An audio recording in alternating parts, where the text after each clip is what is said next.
Assalamualaikum warahmatullahi wabarakatuh. Bismillah, alhamdulillah, wassalatu wassalamu ala rasulillah wa ala alihi wa sahbihi wa mawalah.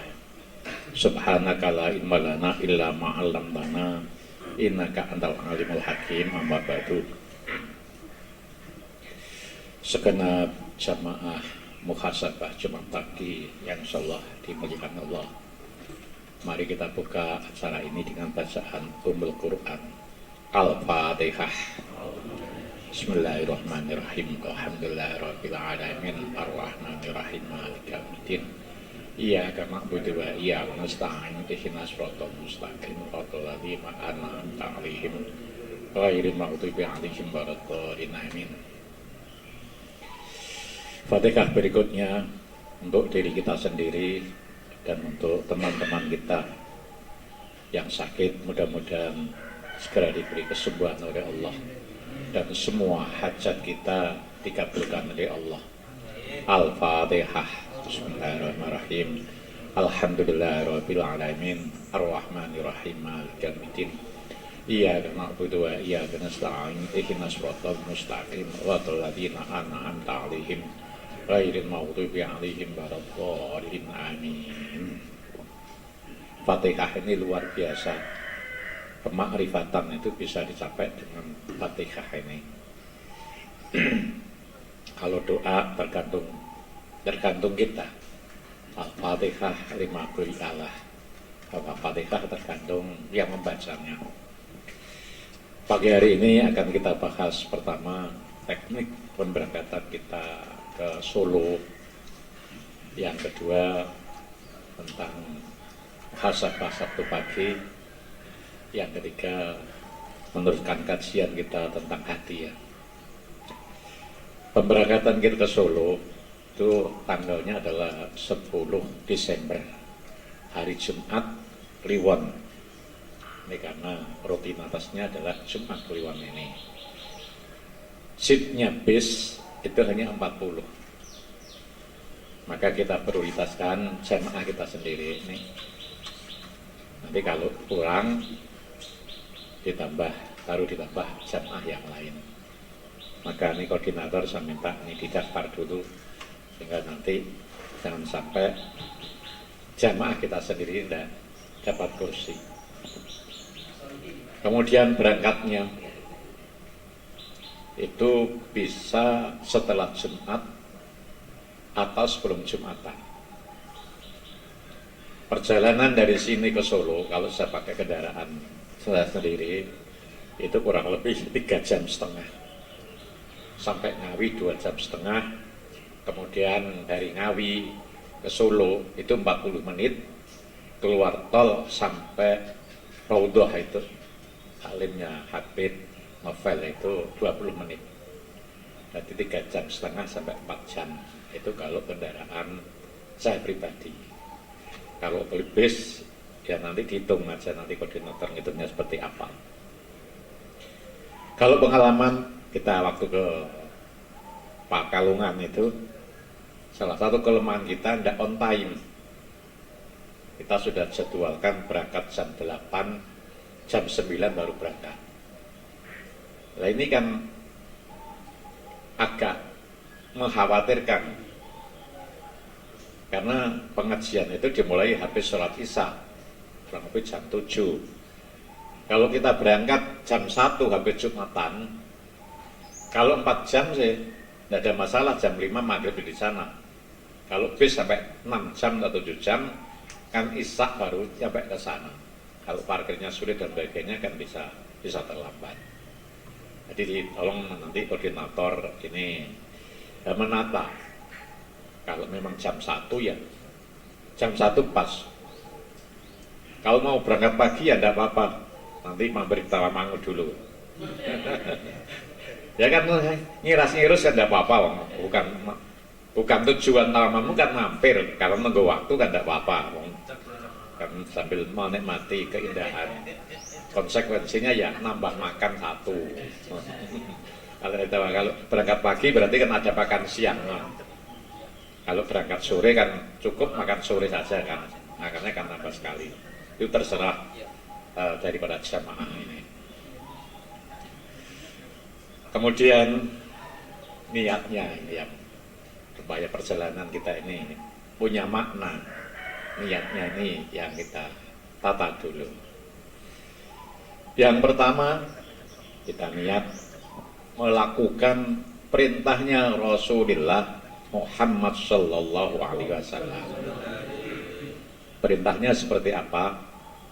Alimu auladakum bihubbi nabiyikum wa hubbi ahli baitih wa qiraatil Qur'an. Au kama qala. Ajarilah anakmu pertama dengan mencintai nabimu. Yang kedua adalah mencintai ahli baitnya. Yang ketiga adalah diajari untuk membaca Al-Quran. Kita ini bagaimana bisa mengajari anak kita dengan mencintai Rasulullah. Bagaimana kalau kita ini bisa mengajari anak kita untuk mencintai ahli baitnya? Bagaimana kita bisa mengajari anak kita untuk membaca Al-Quran kalau kita ini sendiri belum melakukan? Kita seorang dengan orang tua mungkin sudah tidak bisa mengajari anak kita teorinya bagaimana cinta Nabi atau cinta ahli baitnya. Setidak-tidaknya kita itu memberi uswah. Kalau kita ini sudah mencintai Nabi, mencintai ahli baitnya, kita dalam hati kita itu nanti dengan tidak sengaja itu otomatis anak kita nanti akan meniru. Hal-hal yang baik ini tidak usah, tidak selalu harus kita sampaikan dengan bahasa atau dengan satu metodologi, tapi dengan apa yang kita lakukan itu otomatis anak kita itu akan niru langkah kita. Saya paling gampang saja, anak saya semuanya di pedagang. Saya tidak pernah ngajari anak saya itu harus dagang gitu. Itu kan berarti otomatis anak itu akan selalu kena resonansi dari ayahnya atau getaran dari ayahnya. Kita ini diperintahkan untuk mencintai ahli baitnya. Ahli baitnya ya seperti Habib Novel ini kan, jelas Habib kan ahli bait. Kalau ada beda pemikiran, beda aliran, itu lain halnya. Kita adalah di sini adalah yang dicintai itu orangnya, bukan pemikirannya yang beda. Nih, apalagi Habib Novel ini kalau saya dengarkan dawuh-dawuhnya itu sejalan dengan pemikiran saya. Sejalan dengan pemikiran saya. Atau contoh, beliau ini sangat menekankan bacaan sholawat. Dan sholawat ini tidak akan mengeluar hikmahnya kalau dibaca dengan cengengesan. Sholawat ini sama dengan sholat, maka membacanya harus dengan hati.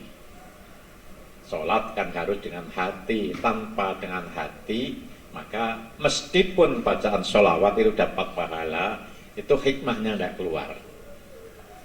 Nah, hikmah inilah yang mayutil hikmata faqad utiya khairum kasir. Barang siapa yang merul hikmah, ini adalah sudah diberi kebaikan yang sangat baik.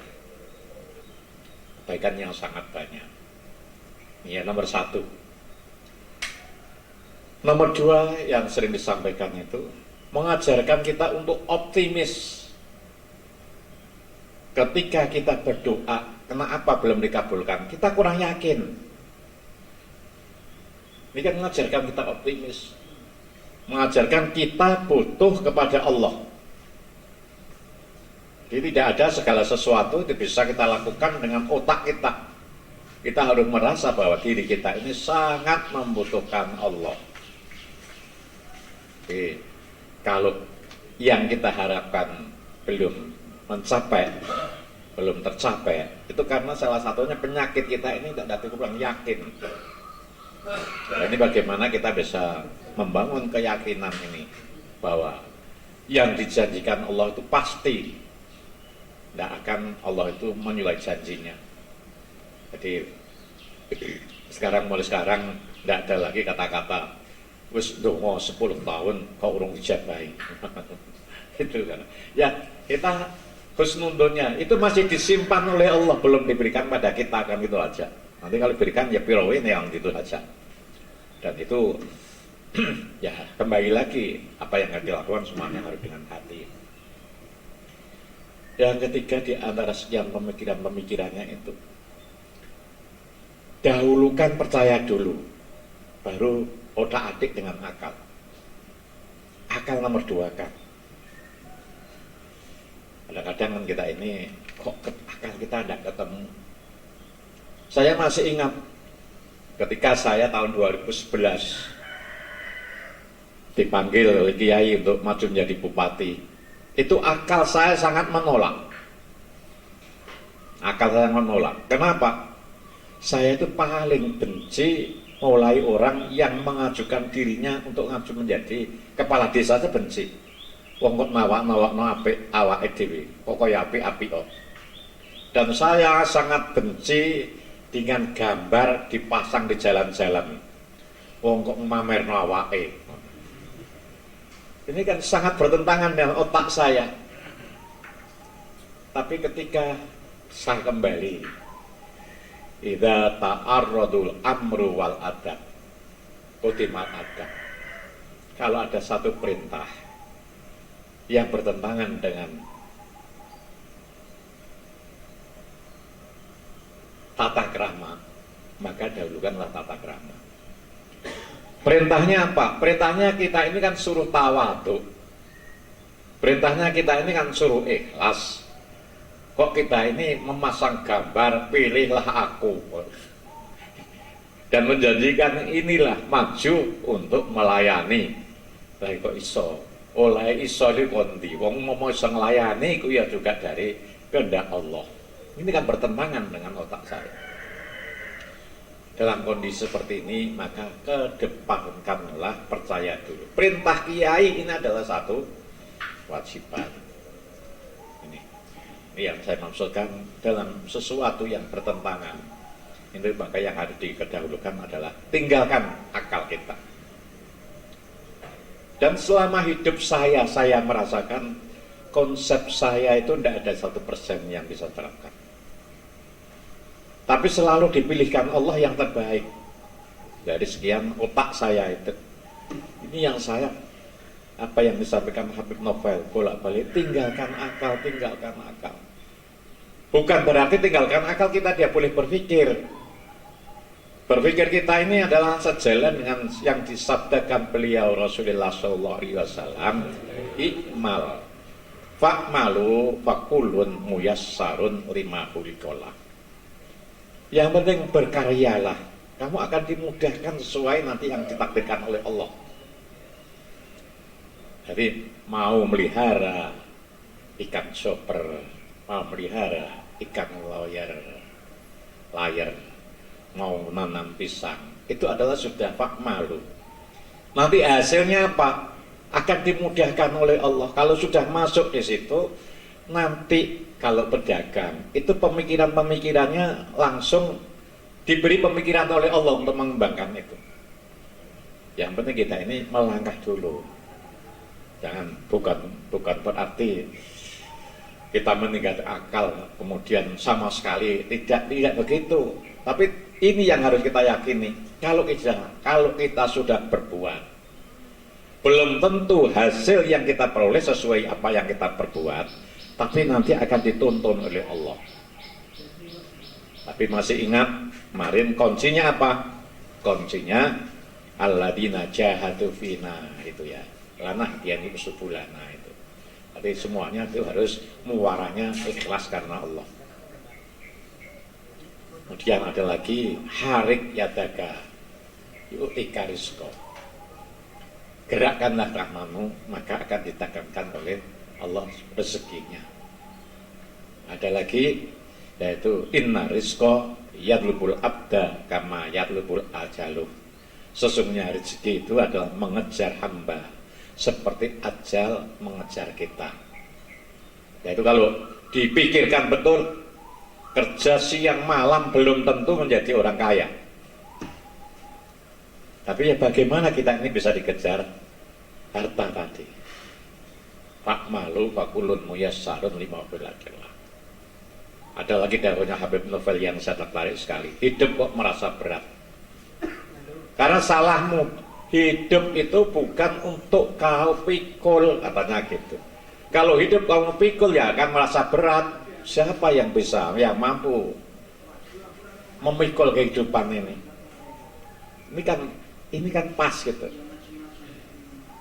Lalu kalau kita tidak merasakan kehidupan apa, maka wiridanya hasbunallah nikmal wakil, nikmal maula, wa ni'man nasir.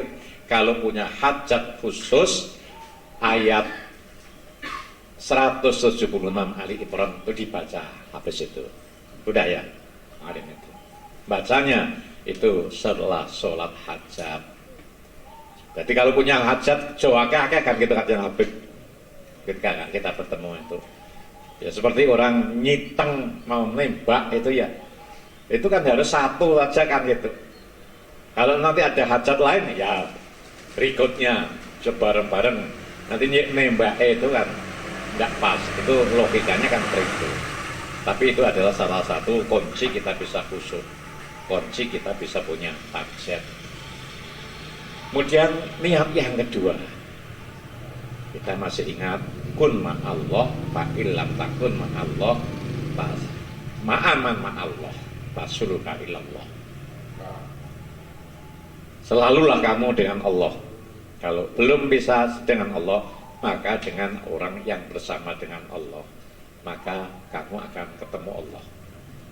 Nah, kita wusul pada Allah itu. Kalau kita betul-betul bisa meletakkan Allah dalam hati kita, tidak ada kekhawatiran, tidak ada kegagalan itu. Karena kita ini kaya, yang backup itu adalah kita ini Allah. Nah kalau kita belum bisa seperti itu, bersama dengan Allah. Dan yang ketiga, kita ini harus memperbaiki hati terus menerus. Maka wong kang soleh kumpulon, kita akan kumpul dengan orang yang soleh. Ini niat yang harus kita tata mau berangkat ini. Kemudian untuk selapanan, insya Allah tanggal 4 Desember. Narasumbernya,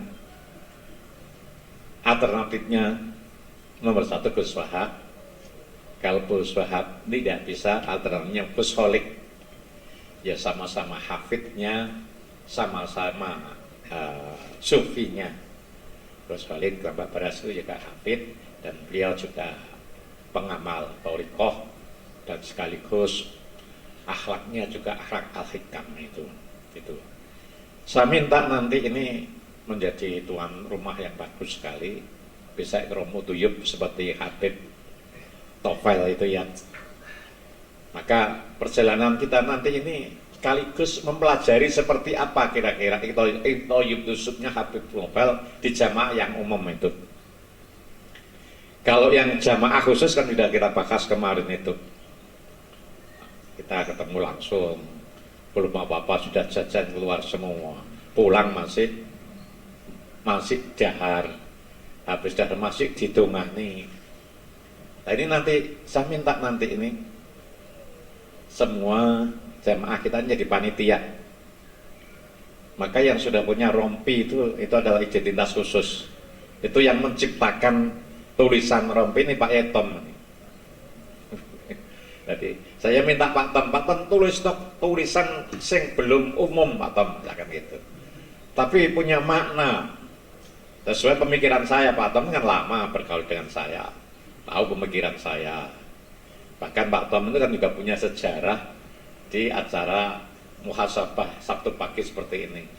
Maka sekarang beliau, saya sangat senang sekali ini mau nostalgia. Dulu kan dengan Pak Yai Mundir ya, Pak Tom Yai Mundir ini selalu di sini membangun muhasabah ini. Ya, nanti Pak Tom, ini embrio Pak Tom, nanti besarnya di masjid Yasim Asy'ari sana. Yasim Asy'ari kita besarkan. Embrionya ini. Dan terutama anak-anak muda. Ibnu kemarin katanya minta mobil. Asal bisa jamaah subuh 40 hari dengan saya 40 orang. Ikut jamaah, ikut wiridan, tak tuh kok no mobil nanti. Tapi ikut tuh ya 40 hari jamaah ikut wiridan. Itu aja belum tentu bisa masuk. tak jangan khawatir. Nanti ono syaratnya, ono mahare. Seterukan muhasabah waktu pagi nanti itu saya mohon semuanya nundukkan identitasnya pakai rompi yang dibikinkan Pak Tom tuh. Kalau labelnya ini kan kalau modelnya kan modelnya Mas Amin. Mas Amin ini kan semi Taliban kan gitu ya. Ya orangnya baik semi Talibannya, tapi ada sedikit sering protesnya itu ya. Jadi ada yang hal-hal yang tidak mapan itu tidak betah. Kan ya tidak jelek kan itu, tapi baik. Tidak sampai ke arah radikal, tapi kalau hal-hal yang tidak mapan itu ditabrak. Dan itu tidak salah. Makanya modelnya ya kan seperti model Taliban. Nanti kalau mau ngingu jenggot ya tidak apa-apa. Pak Solihin jenggotnya udah hilang. Itu kalau kita mengamati jam tadi, bakto wihid itu jam 5 kurang 1/4. Kalau ke sini tadi baca sholawat, sarapan itu adalah untuk nunda mulainya ngaji biar tidak terlalu malam. Tidak terlalu malam. Kalau di sana kalau bacaan sholawatnya kayak kemarin, itu sholawatnya dari awal sampai akhir bukan kayak mulai lepas, bukan makhlukiyang mau kayak mulai. Makhlukiyang itu pas. Jadi ngaji itu idealnya adalah jam 5:15 menit. Jam 5:15 menit itu kalau 1 jam itu jam 6:15 menit. Itu idealnya saat itu. Kalau terlalu pagi jamaah mungkin banyak yang belum datang. Kita kan tidak boleh melakukan orang itu sama kan. Ada yang punya wiridan di rumah, ada yang rumahnya jauh. Kan tidak bisa kita ukur dengan diri kita sendiri. Ada yang bisa jamaah, ada yang bisa tidak jamaah. Ada yang suka wiridan, yang tidak suka wiridan. Kita kan belum tahu siapa yang sekian yang baik kan itu. Tidak boleh kita lakukan sama, maka kita harus bijak. Nanti kita tentukan saja sholawatnya ya sampai jam 5:15 menit. Ngajinya, kiainya bisa rawuh jam 5:15. Nah, itu kalau yang dari Jombang kan tidak terlalu berat kan. Kalau terlalu habis aurat langsung ngaji itu waktunya sangat sekali. Ini yang saya harapkan. Dan yang nomor 3, kita lanjutkan kajian kita tentang hati. Karena sesungguhnya hati ini adalah yang paling komitmen. Hanya hitam dan putih. Kalau sudah diisi Allah, tidak bisa diisi selain Allah. Kalau sudah diisi selain Allah, maka tidak bisa diisi Allah. Dan sholat, zikir, serta sholawat itu akan punya hikmah manakala kita bisa menggunakan dengan hati. Ini sulitnya kita ini. Kalau otak itu sering selingkuh, pikirannya Allahu Akbar, itu bisa kemana-mana. Allahu gede ini sakpiro itu. Kekuasaan Allah seberapa kan bisa macam-macam. Kalau seperti itu tidak bisa kita terkudur. Nah, ini yang perlu dibahas itu tentang hati ini. Maka kalau kita ngajak ngaji kemana-mana, ingin belajar tentang hati. Kalau syariat insya Allah kan sudah bisa kita lakukan ya Pak Teguh. Kita belajar tentang hati. Sudah kita bahas bahwa Imam Turmudi membagi hati ini ada 4. Pertama adalah sodr, kedua adalah kulub, ketiga adalah lub, keempat adalah tauhid. Sodr ini adalah cahaya daripada Islam. Lalu kulub itu adalah cahaya daripada iman. Lalu fuad itu adalah cahaya dari ihsan. Kemudian lub itu adalah cahaya tauhid. Kemudian yang sodr ini kalau diibaratkan rumah itu adalah teras rumah. Kemudian kalau kolab itu kalau diibaratkan rumah adalah ruang tamu. Kemudian fuad itu kalau diibaratkan rumah adalah kamar keluarga.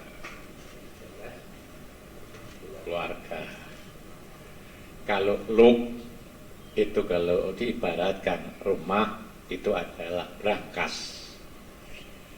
Jadi kalau sodr kan banyak orang yang tahu karena Belanda. Tapi kalau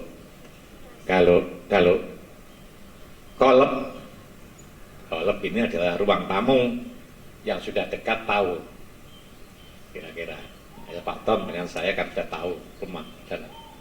Kalau kamar itu yang tahu hanya suami istri.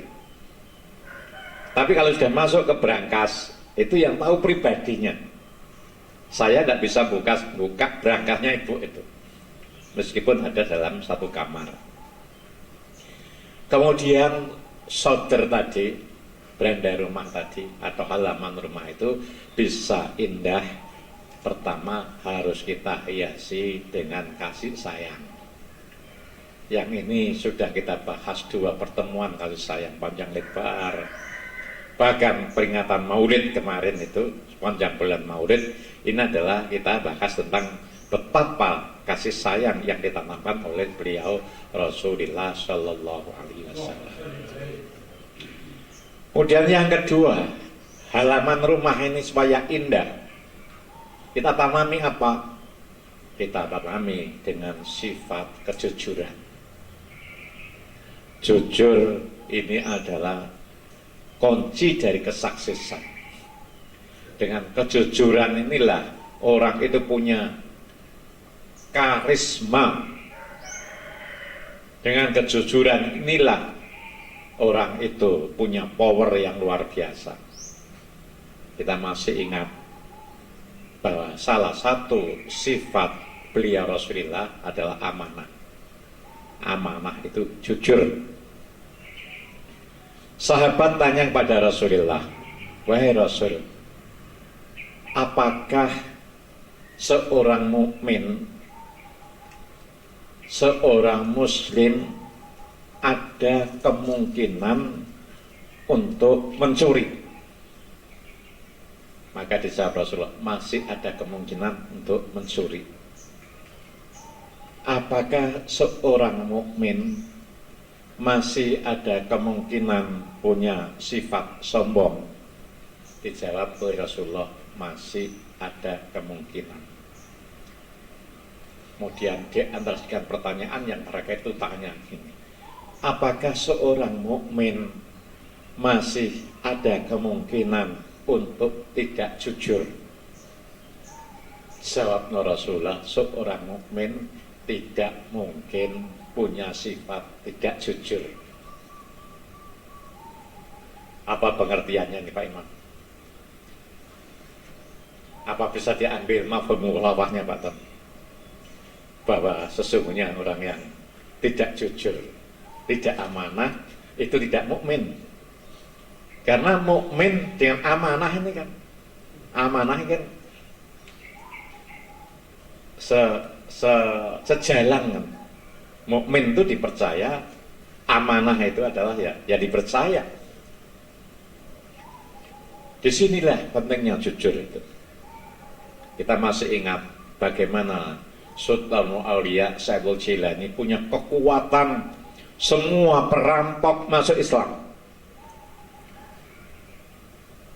Karena ketika berangkat itu kan bawa uang yang ada di saku bajunya. Dirampok, kamu bawa apa? Saya punya uang di sini. Padahal jujur itu adalah orang itu bisa selamat manakala bohong.